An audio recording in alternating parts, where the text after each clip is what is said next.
state. It's a licensed profession.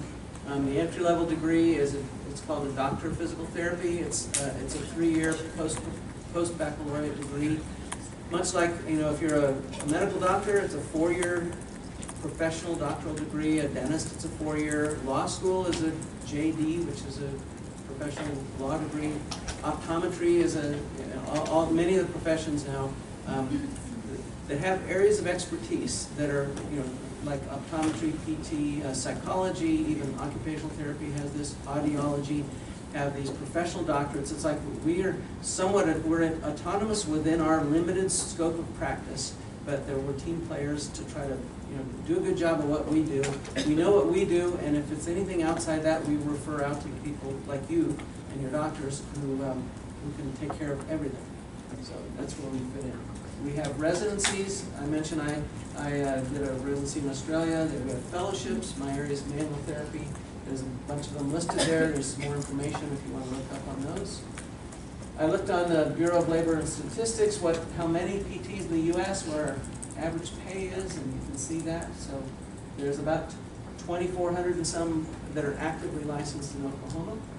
And we have PTAs, PT assistants, which they're physical therapist assistants. In other words, they're educated to work directly under a physical therapist, just like you guys are educated to work directly under a physician. You need a physician who is your, what do you call it, your boss? Supervisor. Supervisor, okay.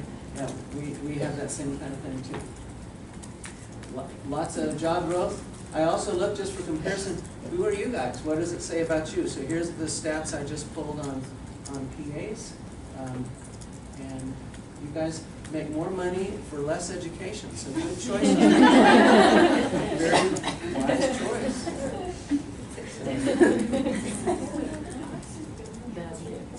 Okay. And I thought it might be worth taking a little time to say, how do we compare with some of the other professions that you guys might be referring to? And I think, just to give a few examples, osteopaths, chiropractors, and massage therapists. Is that fair enough?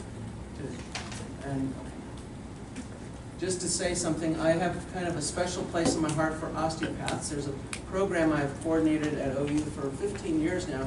We bring over 2 osteopaths from Melbourne, Australia. Actually, one is both an MD and a DO. The other is both a PT and a DO. And so between them, they have 3 professions represented. But they both did their osteopathy in London, England. And in England, they cannot order medicines and prescribe things. All they do is manual therapy. They're very good at it.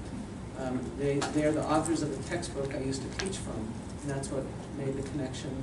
And so we've had them come to little old Oklahoma for 15 years, and we've had people from all 50 states and about 6, 7 foreign countries come in just for that week of their teaching. So it's been a big deal, a lot of fun. Most osteopaths in America do not practice manual medicine. They learn a little bit about it, but they're so overwhelmed, very understandably, with medicine and then they pass the same boards. I understand in some states, if you go through an osteopathic program, when you get your license, you can choose what initials beside your name, either DO or MD. You can choose what initials.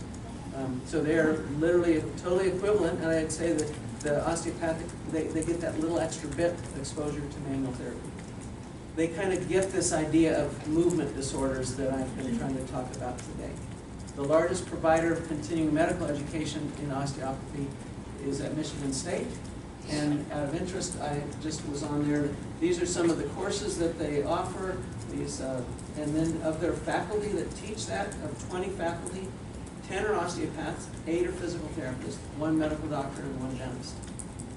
I used to work with one of the physical therapists who's on that faculty. So what they've found is that, as I said, osteopaths proper, it's a dying art among them, their version of manual therapy, and they have welcomed physical therapists into their ranks to learn their techniques and skills and approach, to the point where they've welcomed them onto their faculty to teach it, which is pretty cool.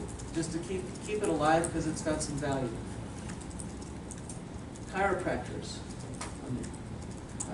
I should say that physical therapists and chiropractors, our professions are kind of at odds. So apologies if anybody feels otherwise. But Eddie Izzard was here last year for in the summer, and let's see if we can make this work.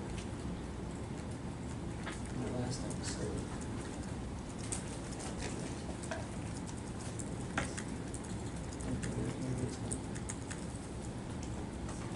Oh, no, thank you. So I had to go to a chiropractor. So I had to go to New York, and they're different to osteopaths, chiropractors, because of the spelling. And, of course, they're both very powerful figures on the Scrabble board there. No. 93 letters, chiropractor. And they crack your bones. That's what it is. They crack your bones. And they take x-rays, but it's pointless, because whatever's wrong with you, got a bad back, I'm going to crack your bones. You got diphtheria, I'm going to crack your bones. Your head's come off, I'm going to crack your bones. It looks like your mother, I'm going to crack your bones. And then when they crack your bones, it goes, and then, but not sort of, all the way up your spine, crack your bones, crack your bones, crack your bones. And they sort of arrange you into a nice, comfortable, and sometimes it doesn't crack, sometimes it just goes, and then they pull a mallet from their belt and they make the noise, I live for the noise. Oh, no. And they do your head as well, around here, and they get into a nice position, and you're thinking, no, I don't think it's supposed to go around.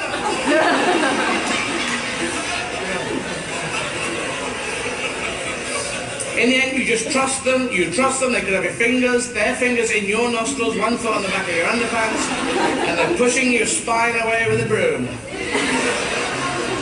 What's this one all about? I have no idea.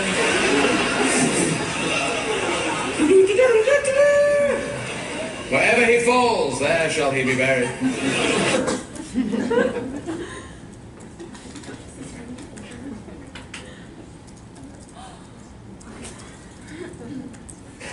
Now, I just want to talk quickly about language, and then we go on. Because, yeah, language, they do say Britain and America are two countries separated by the Atlantic Ocean. And